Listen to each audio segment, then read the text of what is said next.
Okay, now I have a hard act to follow for those of you who watched Obama yesterday. I can't promise you an inspiring speech like that, but I'll try. All right, my name is Randy Scheckman. Welcome to MCB 130. I'll be teaching for the first 5 weeks of the semester. The lecture notes and page readings are posted on the B-Space website. How many of you have gone on to that to locate this material? If you haven't already done so, please do so each time and print out or bring with you an electronic copy of the lecture outlines. I post outlines for each lecture or group of lectures. I also believe I've posted sample exams from previous years so that you can focus your studies if you want to do so right off the bat. The readings, the book is the 5th edition of Molecular Biology of the Cell by Alberts et al. It's a wonderful book. It's like Bill Clinton's autobiography. It gives you good exercise just carrying it around campus. It's very expensive, unfortunately, the new book, so I would urge you to find either a used copy of that edition or, less expensively, a used copy of the 4th edition, which was published, I believe, about 6 years ago, and which covers most of the material that I'll cover, perhaps not some of the latest facts, but it is certainly adequate. So for those of you on a budget, I think you can probably pick up a copy of the 4th edition for $50 or less, a used copy, at the campus bookstore or Ned's or online. For those of you even more industrious, I think you can probably scrounge around and find a free copy of, let's say, the 3rd or 4th edition of the book online. Certainly the 3rd edition is searchable online. It's not quite as easy to read or to access, but it's there for your taking. The discussion sections have been assigned. Presumably you signed up for them when you enrolled for the class. Of course, they won't meet this week. They'll begin meeting next week. I would urge you to attend this study. The sections, we've met with some of the GSIs, and I'm sure they'll be very helpful to you. They'll have some format for each discussion section relevant to the material that I cover. I have office hours for the hour and a half after each lecture. You're welcome to come. If you can't make it during that time, you can send me an email. Some of you are somehow too shy. You don't want to identify yourself. I'm happy to correspond with you by email if that helps. Or if you have more extensive questions but can't make the office hours, then I'm happy to make an appointment. So just send me an email. Let's see. Any other questions sort of for... I think the exam has already been scheduled. It will be during the class hour, which you'll see on the course outline. It's not an evening exam. The midterm exams, there'll be 2. Each will count for 100 points. The final exam will count for 200 points. Each of the first 2 instructors will be responsible for a midterm and will have a small fraction of the credit for the final. Most of the final will be on the lecture material in the last 5 weeks of the course by Dr. Luo. Any questions before I begin? All right, well, let me just tell you a little bit about my lecture style. I welcome interruptions during the class, obviously if they're based on class material. And if you have questions, don't hesitate to raise your hand. Let me know. I will, from time to time, stop and pose questions to you anonymously. So if I call for hands and no one raises their hand, anybody scratching their head is going to get called on. So, but please do volunteer. It really helps me appreciate whether you're keeping up with what I'm talking about. So don't hesitate to let me know if something's not clear. Well, I'm going to talk for the next 5 weeks about biological membranes. For the most part, on membranes of eukaryotic, that is, nucleated cells. Oh, and by the way, the course is being filmed and will be webcast. I should say that a lot of you will stop coming to lecture as a result of this. I won't be offended, but I think it's not in your best interest to not come to lecture. Some of the things are not picked up well by the webcast, and you're not here to ask questions if you're not attending lecture. I won't be lonely, but please do come to lecture. Okay, so back to the subject. So we're going to talk about biological membranes, primarily in eukaryotic cells. I will have occasion to refer to membranes of bacterial cells.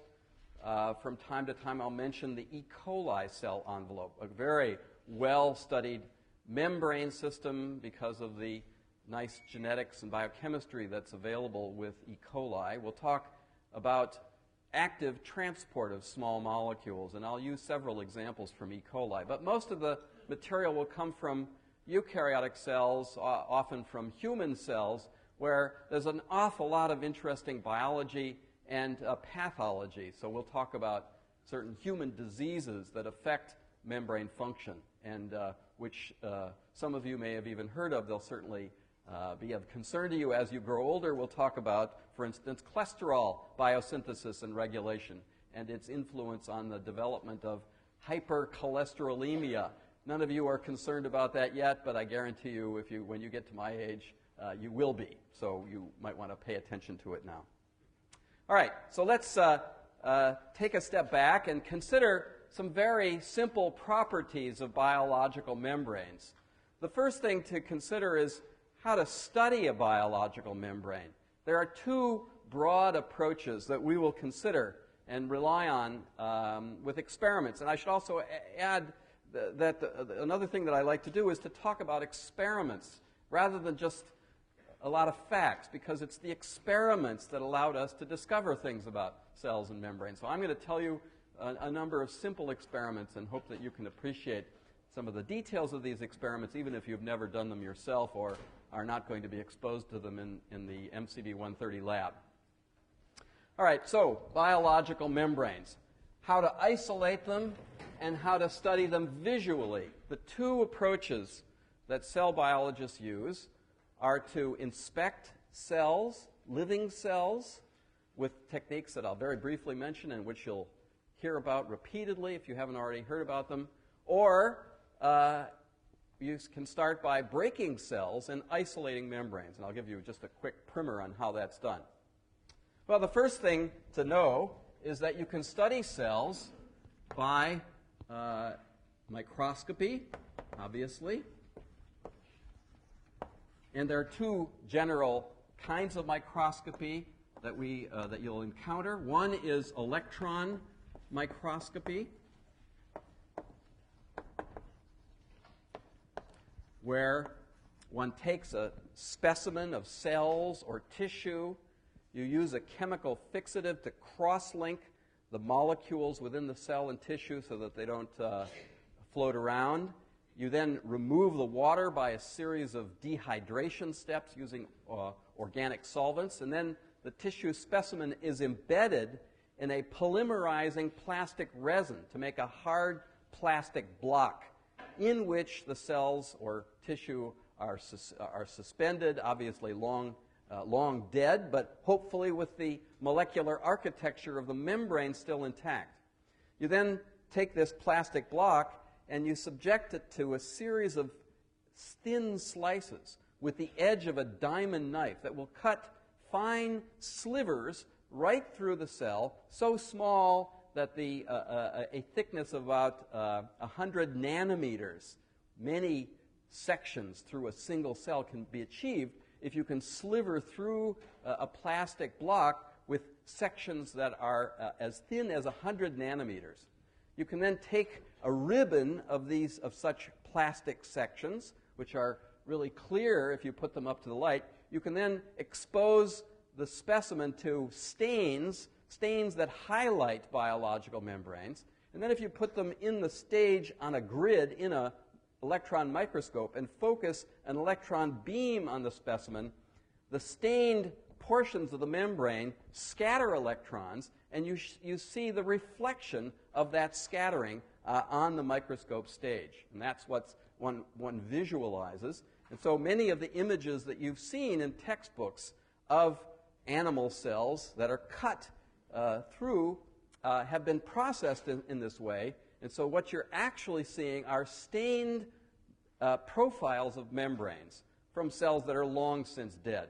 So there are a lot of potential problems and artifacts associated with this technique, and one must be cautious in interpreting organelles or membranes that appear within cells. So that's electron microscopy. Then, of course, one can use light microscopy, and here many advances have been made in recent years, and it seems that the future of visualization of membranes likely rests with advances in light, and in particular with fluorescence microscopy. And you will hear a great deal about fluorescence microscopy this semester, particularly using a technique that was developed about 15 years ago and for which the Nobel Prize in Chemistry was awarded last year, a technique that involves an intrinsically fluorescent protein isolated from jellyfish called the green fluorescent protein. How many of you have heard about the GFP? Okay, so many of you have. So the gene, interestingly, the gene for GFP was isolated by a fellow about 15 years ago who was unable, who had the idea to use this gene and then to append the gene to another kind of a protein, any other kind of a protein, that could then carry the GFP molecule around with it in a cell, allowing one to observe where the protein of some gene of interest was located in a cell by having a visual tag associated with it. This fellow named Douglas Prasher had the idea for this, cloned the GFP gene from jellyfish, and then tried to get funding from the federal government to support his work, and failed, and as a result he left science and was last seen driving a truck in Alabama. Unfortunately, his work then was picked up by two other investigators who had funding and were able to develop the technique. They won the Nobel Prize, and this poor guy is still driving a truck. So that's science for you. Anyway, it's an important technique, and it permits the attachment of a visual probe of an intrinsically fluorescent molecule to any protein inside of a cell, and then to observe as that protein, your protein of interest, moves around in real time. So you don't have to fix the cell and embed it in plastic and cut sections. You can look at living, moving cells, even cells within tissue, and it's possible, as you'll see, to take different color variants of the green fluorescent protein. There are now maybe a dozen different fluorescent spectral emission forms of GFP, so you can attach different spectral variants to a number of different proteins and observe in a tissue as complex as a brain specimen how different nerve cells project and display a protein or proteins of interest.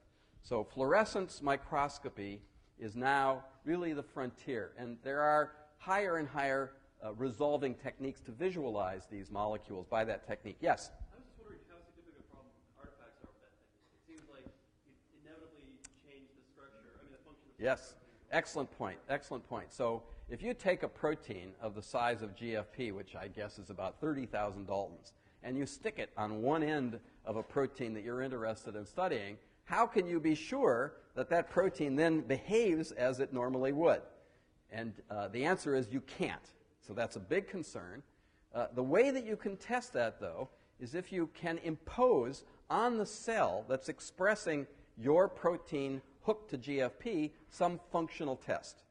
So if, for instance, you have a cell, let's say a yeast cell, where the gene that you're studying has been deleted from its normal chromosomal position, and then you introduce into that cell a hybrid gene that encodes your protein fused to GFP, if the cell, if the hybrid protein functions to replace the chromosomally encoded protein, and the cell survives and does whatever your protein is supposed to do as you measure physiologically, then you can be more reasonably confident that the introduction of that GFP has not disturbed the system.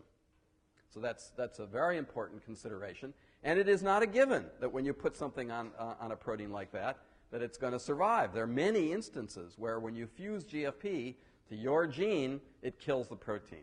So you have to fiddle around and try to put the GFP at the N terminus of the protein or at the C terminus or sometimes in the middle somewhere. So that's a major occupational hazard of a cell biologist.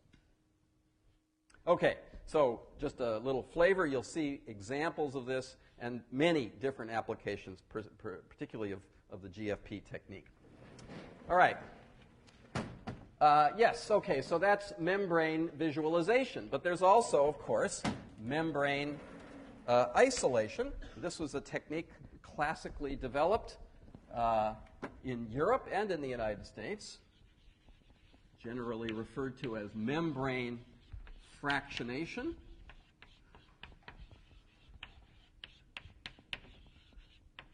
And it involves taking a source of cells grown on a Petri plate in the laboratory, tissue culture cells, or tissues like the pancreas or the liver of an experimental animal very often, and you subject these cells or tissues to a technique that ruptures the cells, very often vigorous homogenization.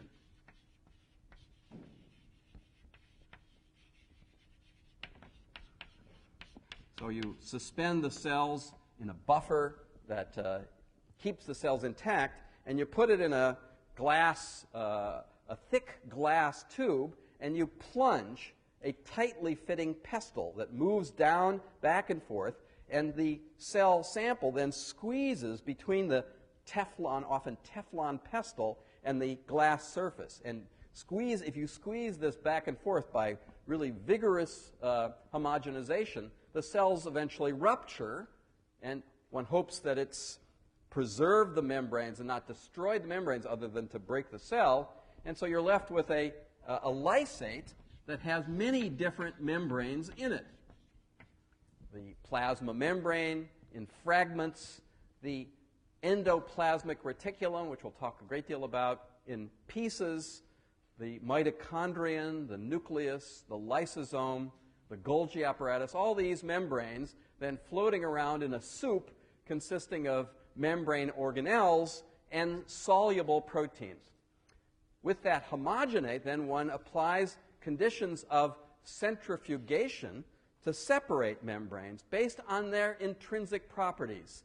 If you're gentle in the homogenization, a lysate will have membranes of different sizes. The largest typically is the nucleus. If the nucleus has not itself been destroyed by the homogenization procedure, if you take this lysate and you put it in a centrifuge tube and you put it in a laboratory centrifuge and just spin it at a fairly low speed, the first thing to settle out of suspension is the nucleus. So you can enrich for the nucleus by a low-speed sedimentation. On the other hand, the ER membrane in a typical homogenization procedure tends to rupture into small so-called microsomal vesicles. We'll talk about them in a few weeks. And they tend to sediment only at very high G-force. So it takes a much higher speed to centrifuge ER vesicles. So you can get then a crude separation by using what is referred to as differential centrifugation. That is, just spinning at different speeds. Now, membranes also differ in the intrinsic so-called buoyant density of the membrane itself. Membranes are largely consist of lipids. We'll talk about that in a bit. That makes a membrane fairly light. That is, it has a low buoyant density. Whereas membranes that have ribosomes stuck to them, and that is pieces of the endoplasmic reticulum, have ribosomes stuck because that's where secretory proteins are made. The ribosome has a much higher intrinsic buoyant density than the membrane. So any membrane that has ribosomes stuck to it will have a high buoyant density. And you can separate membranes of differing buoyant density by applying a small sample of the lysate to the top of a centrifuge tube that has a gradient of sucrose. You can pour in a tube a gradient of sucrose such that the higher concentration is at the bottom of the tube and the lower concentration is at the top, and you set the gradient so as to display the different densities that one finds in a membrane, intrinsic in a membrane. If you then take such a tube with a gradient of sucrose and apply the sample at the top of the tube, and then put it in a high-speed centrifuge and spin very rapidly for a long period of time, the membranes, of course, begin to sediment, as they would in this first technique.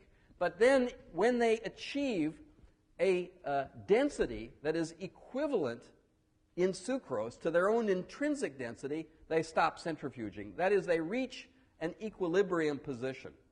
So membranes of low buoyant density will remain near the top of such a gradient, whereas membranes of high buoyant density, membranes that have ribosomes bound, for instance, will centrifuge near the bottom of the tube and will come to that position of equilibrium and then stop. So that technique relies on a very different intrinsic property of a membrane, and the two techniques together, differential centrifugation and sucrose gradient density centrifugation, permit the isolation of membranes that are relatively homogeneous, at least membranes that are abundant in cells. And we'll use this technique later on to describe how one can isolate pieces of endoplasmic reticulum. So you can study membranes in a variety of different ways, visually and by isolation. And we will use both techniques in the course of this semester. All right. So now let's go back to discuss some of the properties of membranes. We're assuming that we're studying them either by visualizing or by isolating. One of the important properties that I will explain later in lecture is that they are selectively permeable. So the cell membrane that surrounds a cell must obviously contain inside the cell the other organelles and macromolecules, but it must also selectively admit or expel charged species, polar species. Cells want to enrich nutrients, sugars and amino acids. Cells want to expel sodium ions. We'll talk about that later in the semester. So cells selectively take up or expel charged and polar species. And this is achieved by the intervention of a very large number, hundreds, possibly thousands of different very special channels or permeases that are assembled into the plasma membrane. Likewise, in organelles within the cell, they also selectively enrich or expel charged species, and they have their own sets of permeases and channels. And all of this relies on the fact that a membrane by itself, as we'll see in just a few minutes, is intrinsically impermeable to soluble polar or charged species. And it's only when you insert into the phospholipid matrix of a membrane these selective carriers that the cell acquires unique properties of expelling or enriching charged species. All right, now one classic example that I want to remind you of, because many of you may have already encountered this, is the selective transport of protons by a very interesting enzyme in the inner membrane of the mitochondrion. How many of you have encountered oxidative phosphorylation and electron transport? You should have encountered this in BIO1 or possibly in AP biology. Just a few words about the mitochondrial envelope to set the stage for the action of this protein and how it describes this property of selective permeability. The mitochondrial envelope is very similar to the envelope of the gram-negative bacterium E. coli, and it's likely that the mitochondrion evolved in an endosymbiotic relationship between a primitive eukaryote and a bacterium. This organelle consists of two membranes, an outer membrane and an inner membrane. The outer membrane has a limited repertoire of membrane proteins, the most important of which, or the most abundant of which, is a stable channel-forming protein called porin. And as the name implies, it's kind of a dumb pore. It's a stable structure, and it permits the passive transport of small molecules that are, anything less than, let's say, several hundred Daltons in size. And it does so quite unselectively. Ions pass back and forth, sugars, amino acids pass back and forth, and they are passive in that they are not concentrated. So the concentration of an amino acid in the cytoplasm will be the same as that concentration inside the outer membrane. However, underneath the outer membrane, there's a membrane called the inner membrane, which has the ability to very actively transport, both take up and expel charged species. And one of the most important functions of the inner membrane, being in itself intrinsically impermeable, is that it permits the selective transport of protons from the inside of the mitochondrion, called the matrix, to the space between the inner and outer membrane. That selective transport of protons is permitted by the action of an enzyme, ATPase, that's intrinsic to a portion of the protein that is embedded in the membrane, on the surface of the membrane, just outside of the inner membrane. So when that protein hydrolyzes, when that enzyme hydrolyzes ATP, it can, I have that backwards, I'm sorry. I'll draw it up in a larger diagram.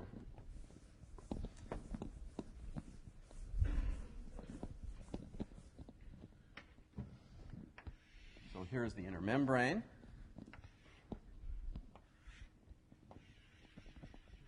The ATPase is a complex of polypeptides that's associated with a pore-forming structure that's in the inner membrane,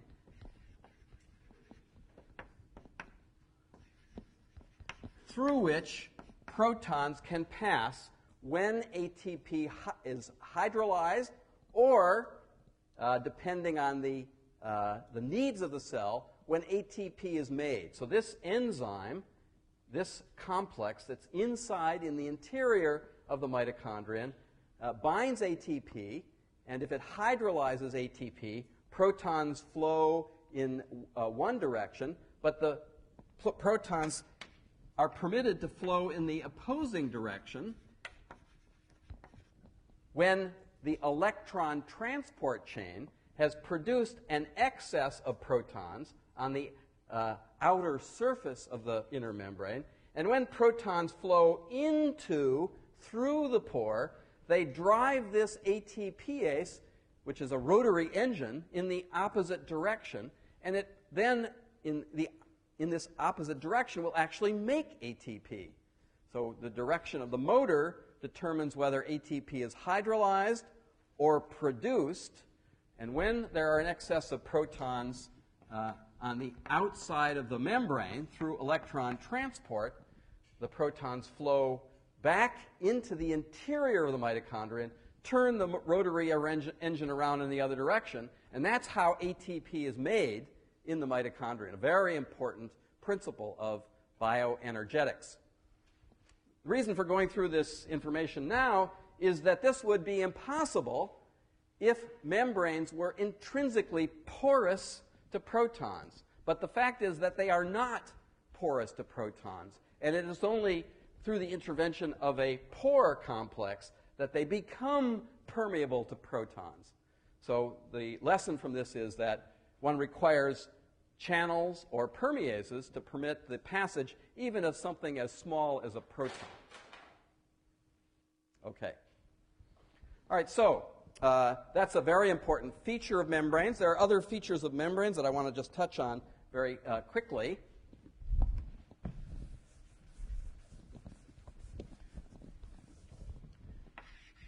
Membranes are mechanically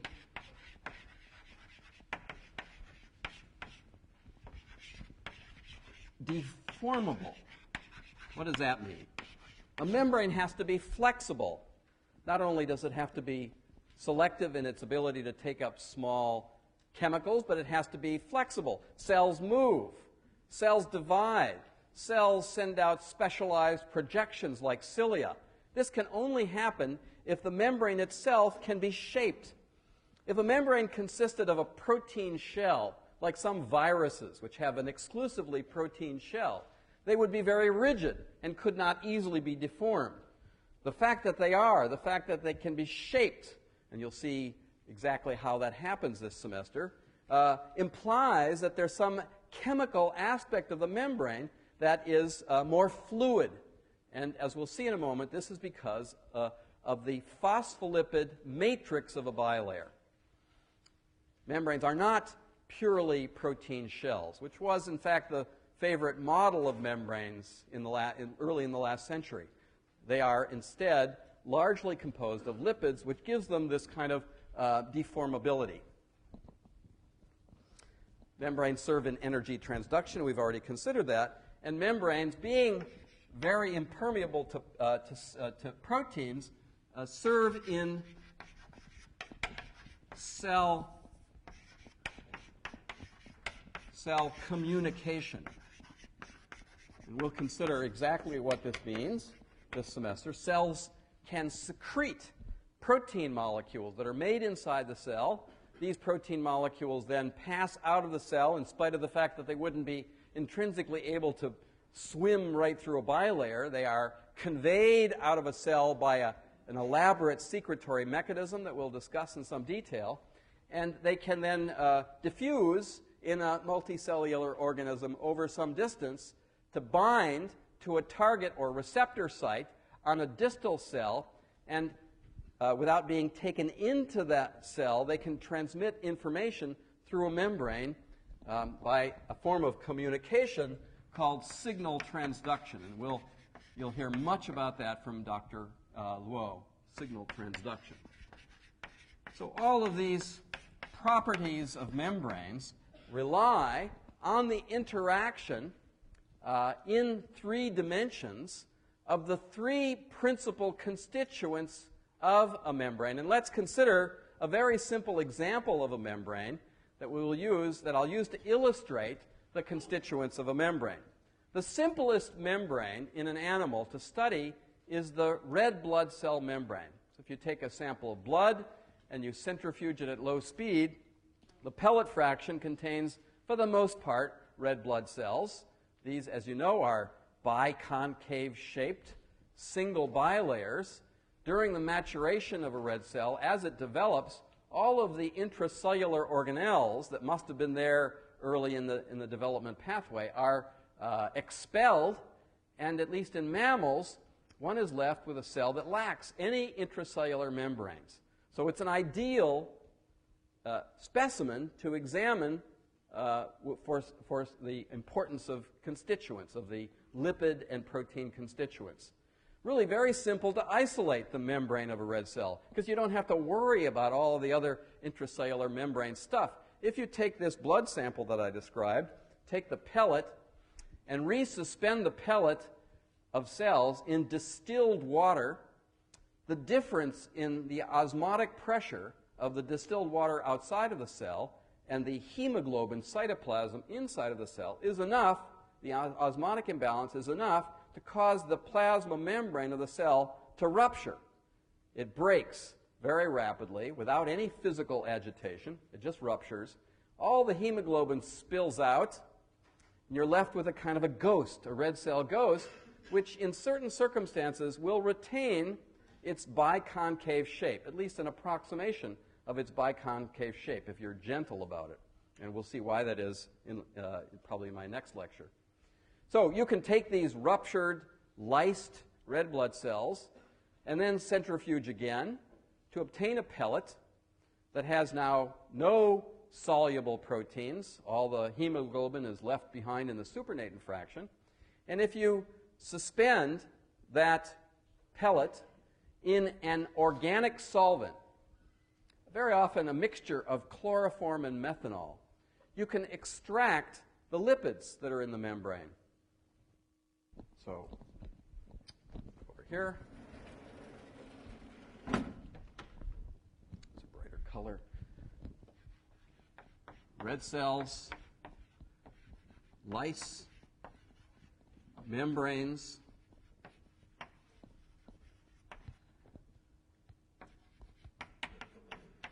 mix with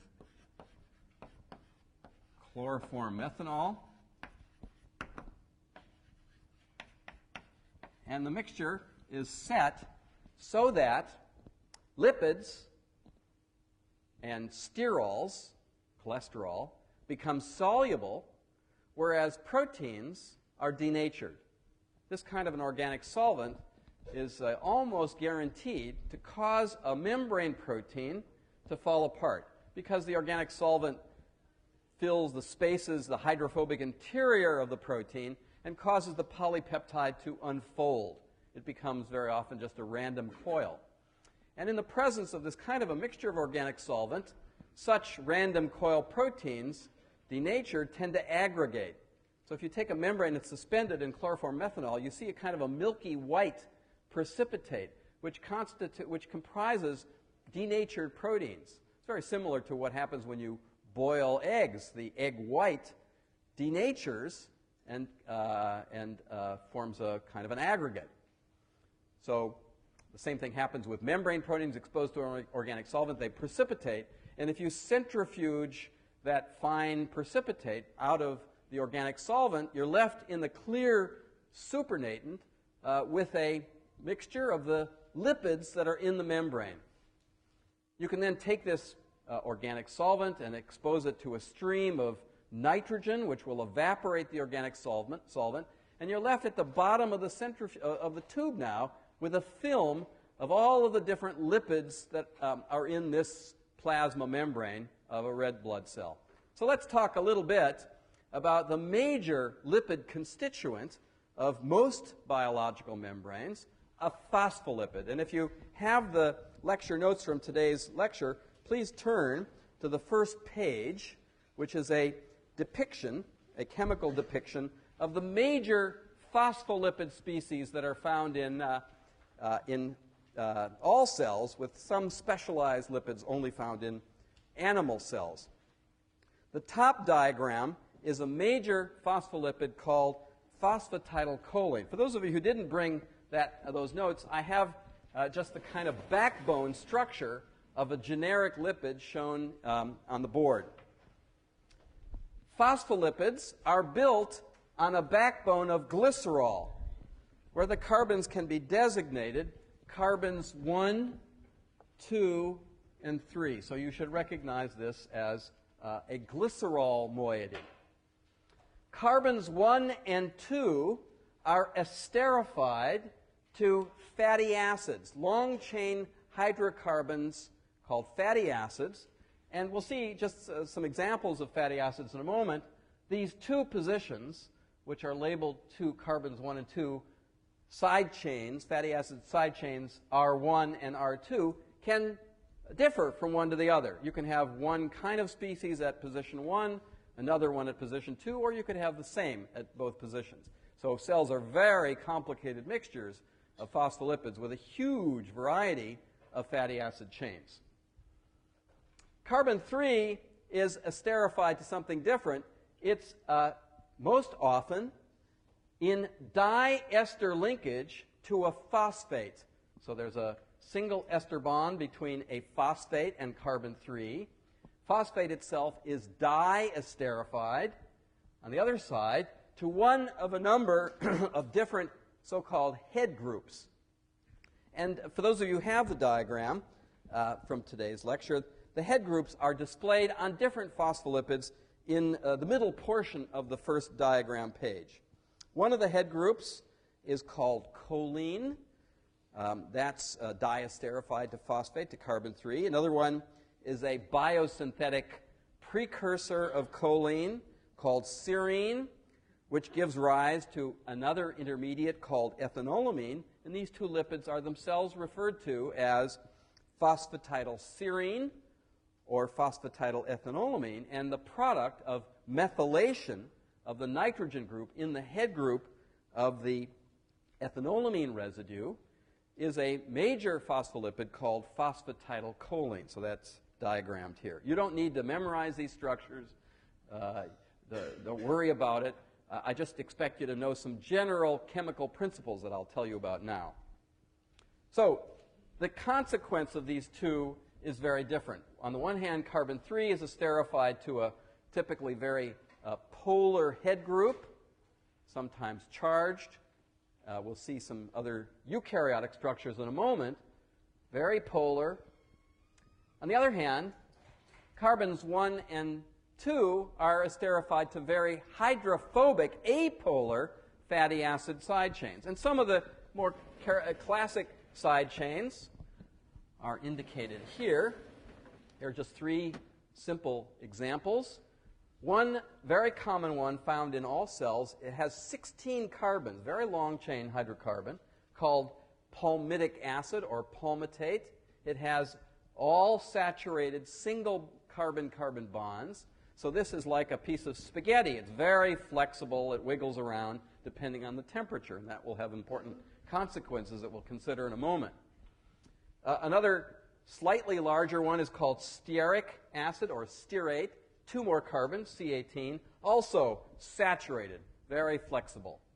Of course, you can have double bonds. You can have 1 or more double bonds in a fatty acid. One very common one is called oleic acid, oleate, which has a double bond at the position of carbons 9 and 10. And that double bond introduces a kink into the fatty acid and renders it less flexible at that position. It can bend both before and behind the double bond, but at that double bond, it's less flexible, and that has important consequences for membranes. All right, well, so let's just one more word about some of the diversity of head groups. If you look down below, for those of you who have the diagram, there are some lipids that are more characteristic of animal cells, which are based not on the glycerol backbone of a phospholipid, but rather on an amino alcohol hydrocarbon called sphingosine. So if you, for those of you who have the diagram, look down the page on the left, about 3/4 of the way down, there's a structure for a molecule called sphingosine. This is a uniquely eukaryotic lipid precursor. It's got a long-chain hydrocarbon and an amino alcohol. And the amino group can itself be modified by another fatty acid, a very different non-ester bond, to make a molecule that has 2 fatty acids, 2 acyl chains, very much like a phospholipid, but one of the bonds is not an ester linkage. But on the other hand, the alcohol component can be derivatized with a head group very much like the head groups that are found in phospholipids.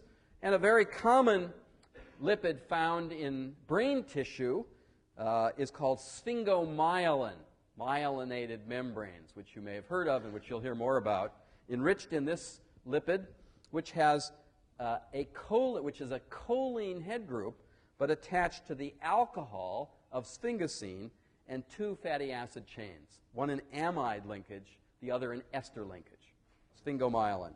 You can change the head group on a sphingolipid in eukaryotic cells and animal cells and put sugars in place of the typical kinds of head groups. And one example shown in the lower left is another brain lipid called a cerebroside, which has as its head group a sugar molecule, either glucose or galactose.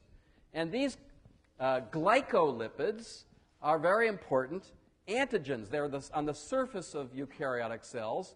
For instance, your blood type, your A or B blood type, is dictated by the linkage of sugar molecules on glycolipids on the sphingosine alcohol base. So very important constituent in membranes. And finally, also uniquely found in eukaryotic cells, and we'll have a lot of time to talk about this in a few weeks, and that is the sterol, very different kind of hydrophobic molecule, the sterol cholesterol, which is shown in the lower right hand of this diagram. A fused ring structure, very hydrophobic, even more hydrophobic than a phospholipid. The only polar portion of cholesterol is a single hydroxyl group that you see in this structure on one of the rings. And that single lonely polar hydroxyl group is the part of a cholesterol molecule that can be exposed on the water face, either the outside or the inside of a membrane. So all of these molecules have at least a little bit of polar character and a lot of hydrophobic character. So they're kind of schizophrenic. In fact, that property of consisting of both apolar, hydrophobic character and hydrophilic polar character confers something called an amphipathic character, amphipathic property.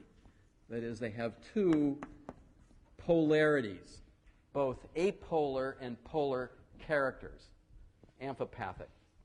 And now, in the last 5 minutes, I'm going to tell you about a famous experiment conducted now about 60 years ago that seeks to explain how lipids, like phospholipids, are organized in membranes. Really simple experiment, unbelievably simple-minded experiment, but with a very elegant result that explains how phospholipids are organized in membranes. For this experiment, we rely on a device called a Langmuir trough, which is really a trivial instrument because it simply measures the surface area that hydrophobic molecules spread out to at an air-water interface. If you take, and you've all seen something like this, if you look at gasoline that's spilled into water, you see a pattern of hydrocarbons that have spread out to form a monolayer at the air-water interface that gives a kind of a colored pattern to the surface.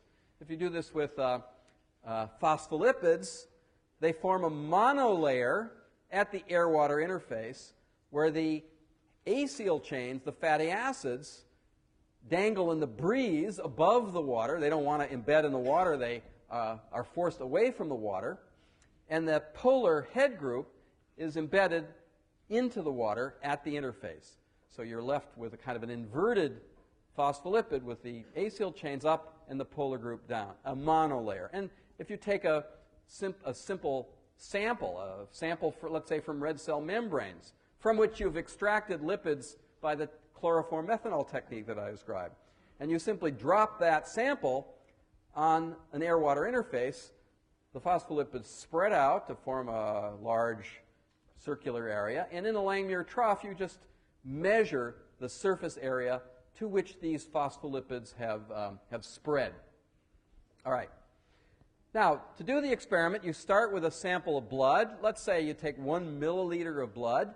You know the number of cells in that. You can count the cells on a grid in a microscope, a hemocytometer. You can count the number of cells, billions of cells. And you can calculate, by measuring the contour of the biconcave membrane, what the total outer surface area of each cell is. You take that outer surface area, several square microns, you multiply that number by the number of cells in a milliliter, and then you have the total outer surface area of all the cells in the sample. So that's some number, bear that number in mind.